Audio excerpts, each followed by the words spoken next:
The home of the common Joe and the common Sally in the know, even more so than all those media talking heads. Tick-tock, tick-tock goes the clock in the midnight hour, Clarice. As Hannibal Lecter once famously said, as the boogeyman cometh unto Texas A&M, time's running out.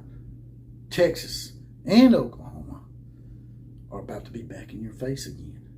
Where does Texas A&M go from here? It looks like they're in turmoil with Jimbo Fisher, and yet they can't get rid of him because they have such a huge buyout. So what does Texas A&M do? Where do they go from here? They thought they were rid of that Texas boogeyman that dominated them for so many years. Let's talk about it.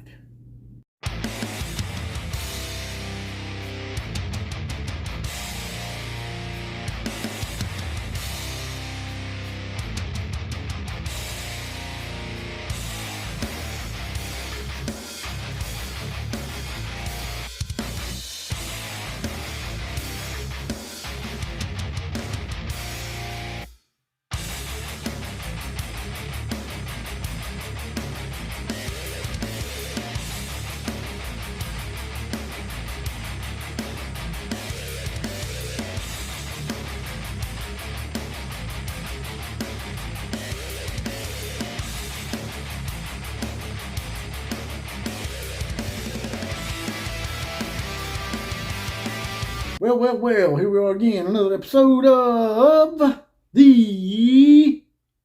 3 E's, the OCF, the Outlaw of College Football. That's me, JPC. Also on Facebook, under Jesse Paul Clark, spelled JSSE without the I. Also on Twitter, at OCF Productions. Now, getting right to it, decided I'd talk a little bit today about the future of college football going forward, with some of these renewed rivalries. Texas and Texas A&M came to mind, and a lot of people don't realize it. They say, well, that was a great rivalry that died, but when you look at the numbers, was it really a rivalry? Really? To me, for a game to be considered a real rivalry and a competitive rivalry, you had to be at least within 20 games, in my opinion. But 76-37, I don't really call that much of a rivalry.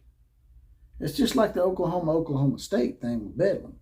You have all these people crying about Bedlam in it. Even some of the Sooner fans were crying about it.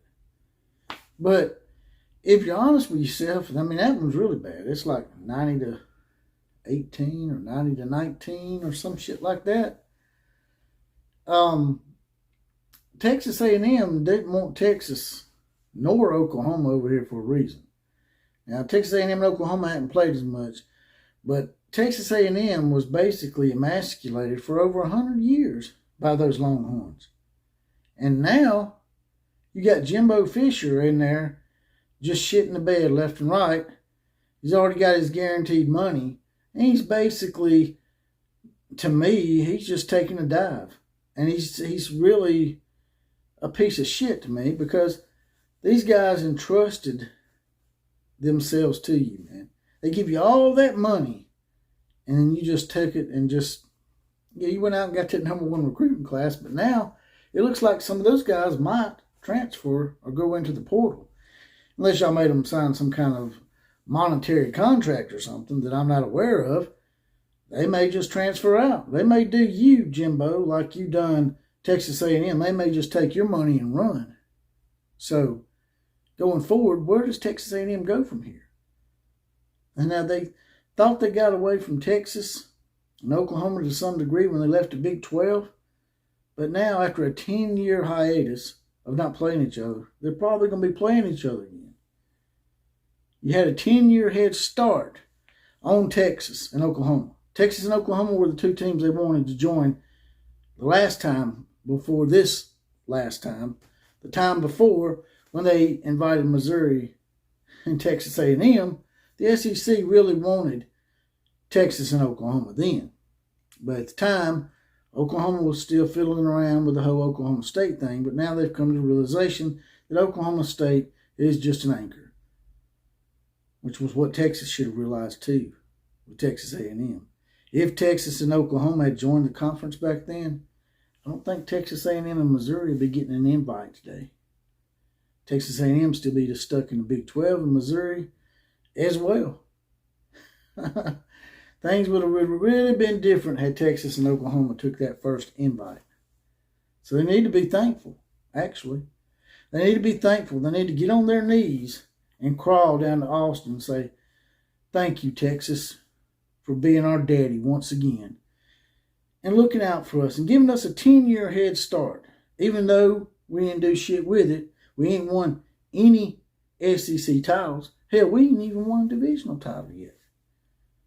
So, I just don't know, man. If y'all could just somehow or another convince Jimbo to take a slightly lesser buyout so he could go somewhere and be happy, then y'all might be able to do this and get this thing done before Texas comes in the conference. But I just don't see it. Now, Jimmy Sexton was in College Station. Jimbo could have a coming to Jesus moment and say, hey, you know what? I don't want to go out like this. I don't want to go out with a tarnished image and a reputation and my coaching record being pretty much deep sixed by my ineptness here and my unwillingness to change and get an offensive coordinator and that kind of shit. I want to go somewhere and rebuild my legacy. But I can't go because if I go, then I'll leave all this money behind. Because if Jimbo just ups and quits, well, then Texas A&M owes him nothing. But he could be like, look, I want out of here. Y'all ain't got the money to pay me. Let's meet in the middle. I've talked about this before in a previous video. Meet in the middle somewhere. Give him somewhere between $25 and maybe $40 million. I know y'all can come up with that.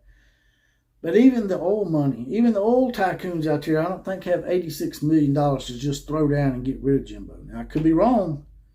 They've proven me wrong before when it comes to money. They're willing to get in debt. They're willing to go into the red to get rid of somebody they want them gone bad enough. We've seen it before.